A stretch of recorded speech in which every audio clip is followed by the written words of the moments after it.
এটা ছিল আমাদের প্রথম বছরের কার্তিক পুজো। ওর বন্ধুরা বুধবার রাত 12টার সময় কার্তিক ঠাকুরকে আমাদের বাড়িতে দিয়ে যায়। প্রথম বছরে ঠিক করি যে একটু ছোটোখাটো করেই পুজোটা করব, আর 3 বছরে বড় করে করব। আর যতই ছোটোখাটো করে করি, ভাবলাম একটুখানি বেলুন টেলুন দিয়ে সাজিয়ে দিই, নাহলে জায়গাটা কেমন ফাঁকা ফাঁকা লাগছে। আর আমার কার্তিক ঠাকুরকে কেমন দেখতে লাগছে অবশ্যই কিন্তু বলো কমেন্ট করে। আর আমি আগের দিন রাত্রেবেলা মোটামুটি অনেকটা গুছিয়ে রেখেছিলাম কিছু কাজ, ওই বেলুন টেলুনগুলো সব সাজিয়ে রেখেছিলাম। আর পরের দিন সকালবেলা ঘুম থেকে উঠেই তো শুরু করে দিয়েছিলাম পুজোর সব তোড়জোড়।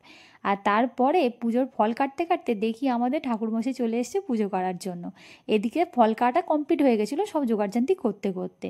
আর আজকে আমার দুটো বাড়িতেই কার্তিক পুজো, আমার এই বাড়িতেও কার্তিক পুজো, আবার আমার বাপের বাড়িতেও কার্তিক পুজো আছে। আমার বোন রিকুর হচ্ছে মানতের পুজো হবে আজকে ওই বাড়িতে। আর এইদিকে কার্তিক ঠাকুরের প্রসাদে আছে হচ্ছে সন্দেশ, মিষ্টি, নাড়ু, তারপর বিভিন্ন রকমের ফল, আর তার সাথে খই, মুড়কি, চকলেট এইসব। এই বছরটা একটু ছোটো করেই পুজোটা দিলাম, পরের বছরও তাই করবো, আর 3 বছরে একদম বড় করে করব।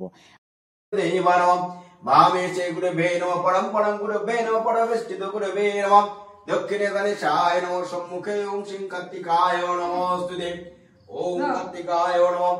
ওম পুষ্পে মহাপুষ্পে সুপুষ্পে পুষ্পে সম্ভাবে পুষ্পে চ বিঘ্ন পুষ্পায় নমঃ। ওম আসনমে পিষ্টৌরি শ্রীসুতরাচন্দ কুর্ম দেবতা এই ভগবতে সূর্যায় নমঃ। আং শান্ত সুদেবায় নমঃ, দাসক্তায় নমঃ। ওম শ্রী কুর্মায় নমঃ। ওম শ্রী পৃথিভ্যৈ নমঃ। ওম শ্রী ক্ষীরদাসমুদ্রায় রত্নদীপায় নমঃ। ওম শ্রী বিষ্ণু एते गन्धुषि लड्डुकं तस्मै ओं कार्तिकाय नमः। एते गन्धुषि लड्डुकाय ओं कार्तिकाय नमः। इदं वस्त्राय ओं कार्तिकाय नमः।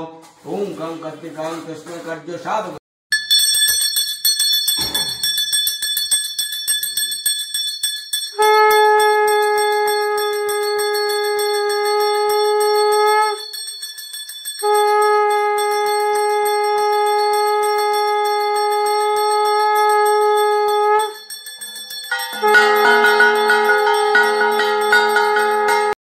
এখানকার পুজো প্রায় সম্পূর্ণ হয়ে এসছে। পুজোটা হয়ে গেলেই পাড়াতে একটু প্রসাদ দিয়ে যাব ওই বাড়িতে, মানে আমার বাপের বাড়িতে।